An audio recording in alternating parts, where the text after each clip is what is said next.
Olá, amigo que nos assiste nesse momento. Estou aqui para tratar um assunto. Talvez seja o assunto mais polêmico da atualidade, principalmente no meio cristão. Ok? O assunto que eu quero tratar nesse momento é o cristão e a pena de morte.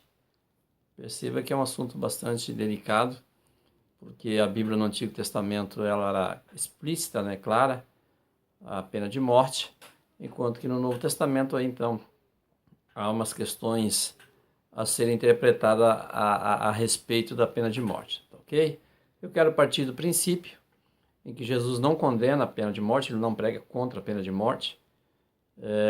Alguém pode contestar e dizer, poxa, mas Jesus falou que é para nós amar o nosso inimigo, que é para nós, se o inimigo ferir uma face, eu oferecer a outra face. É claro que isso não está mandando você oferecer a outra face, tipo, não, bate aqui, bateu aqui, bate aqui também, está dizendo para não revidar, tá certo? Então, em muitos, o perdão 70 vezes 7, Jesus está dizendo, né, o dia. Então, Jesus está mandando perdoar. Mas esses mandamentos de Cristo são mandamentos individuais, tá? Eu, como cristão, o Adão, eu não posso. Alguém entrou na minha casa, tá certo? Matou um ente querido meu, por mais que eu ame. Se for para eu, numa luta para defender, para não permitir ele matar, então é uma luta corporal em defesa pessoal até. Se eu matá-lo, não tem problema, porque é legítima defesa. Porém, caso ele matou, ele fugiu, eu ir vingar a morte de um ente querido, sair atrás dele, caçando e matar, aí não posso. Então, aí eu não posso fazer justiça com as próprias mãos, tá? Então, Jesus está dando esse ensinamento a nós. Como cristão individual, o Adão não pode, tá, fazer justiça com as próprias mãos. O Paulo vai estar na mesma linha, o apóstolo Paulo.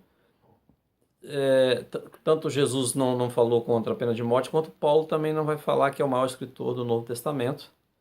Vai escrever 13 epístolas, né? E a última epístola que ele escreve, já no final da sua vida, segundo a carta de Paulo a Timóteo, e o último texto que ele vai escrever, que é o capítulo 4, ele está dizendo que ele está sendo oferecido já como um sacrifício de libação, quer dizer, ele ia ser decapitado pela pena de morte, inocente, tá? Tanto Jesus morreu inocente quanto Paulo vai morrer inocente, e eles não contestam a pena de morte. Pelo contrário, Paulo vai falar em Romanos capítulo 13, antes, lógico, da sua morte, ele vai morrer por volta do ano 67, 68 da nossa era cristã, e Romanos ele vai escrever lá no início da década de 60, final da década de 50. E ele está dizendo no capítulo 13 de Romanos que nós devemos respeitar a autoridade. Então esse poder sobre o meu crime, quem tem é o Estado, não eu. Então se alguém matou algum ente querido meu e o Estado o prender, o texto está dizendo em Romanos 13 que não traz debalde a espada sobre o criminoso. Lógico que a espada não é para dar uma surra, a espada é para matar. Para que se usa a espada, né? É para matar. Eu penso que o nosso sistema presidiário, nosso sistema de condenação, de punição, no Brasil, em qualquer parte do mundo, eu penso que deveria ser diferente.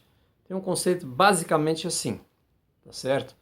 Imagine que todo criminoso condenado, se for um dia em condenação, que fique um dia preso, trabalhando, tá? Seja em regime fechado, trabalhando numa fábrica, ou de repente fechado, mas ao ar livre, né? Preso, mas ao ar livre, trabalhando numa colônia penal, enfim, para o autossustento. 30 anos, né? Eu estou jogando 30 anos porque é a nossa lei brasileira, mas se quiser aumentar um pouquinho, diminuir um pouquinho, é o meu conceito, né? 30 anos, até 30 anos, regime fechado, sem nenhum problema, tá? Trabalhando, cumprindo todos os dias, sem redução de pena. No crime que passa de 30 anos e um dia já é o suficiente, eu já sou a favor da prisão perpétua. Então, isso lógico com acumulativo, tá ok? O Adão cometeu um crime e deu 10 anos, ficou lá regime fechado 10 anos. O Adão cometeu um segundo crime que a sua condenação novamente 10 anos, 20 anos, tá? Condenação mais 10 anos, vai ficar mais 10 anos, só que ele já tem acumulado 20 anos. No terceiro crime que o Adão cometeu, foi apenas 10 anos, então vai dar os 30 anos. Agora, foi 10 anos e um dia de condenação, ele já vai para perpétua.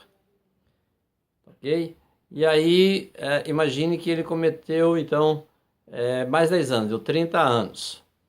E o Adão foi solto, já cumpriu 30 anos da sua sentença, né, no acumulativo.